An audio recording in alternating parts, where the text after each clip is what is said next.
tractor गाँ बुलवा गले लक्ष्मीपुर विधायक गाँव को रास्ता नथिबारु ट्राक्टर जाई लोकंकर समस्या को बुझिछंती विधायक समस्या भितर कोरापुट लक्ष्मीपुर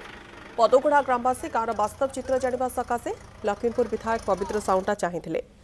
जेतबेले से गाँव को जीवाई बाहर गाड़ी कादुआ पछपछ रास्तार आग को गड़ी नाला बाध्य गोटे ट्राक्टर जाई पहुंची पादगुड़ा गाँव में रागिनी समस्या प्रति लोकों सहित आलोचना कर सीएम आरएल योजना तुरंत रास्ता समस्या प्रति समाधान करा सकाशे चेष्टा करने प्रतिश्रुति देते विधायक मोबाइल टावर कराई नथिबारु लोक मैंने हैरान होते किंतु मोबाइल टावर होइथिबारु लोक उपकृत होइथिबा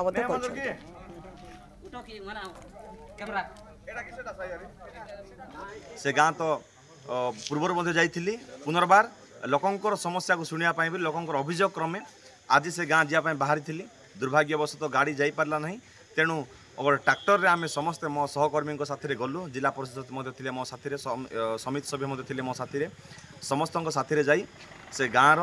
प्रत्येक लोकों साथ आलोचना करूँ आसंता दिन में केमिति पदुगुड़ा गाँव प्रत्येक मौलिक समस्या एवं सरकार सब व्यवस्था से गाँव में पहुँची पार तापाई पुंखानुपुंख आलोचना करूँ जदि मु कहे से गाँ कथा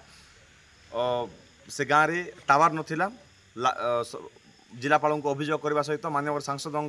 सहयोग क्रमे से गाँव में टावर 2 मास है चलला जहाँफल आज कम्युनिकेशन असुविधा नहीं से गाँव सहित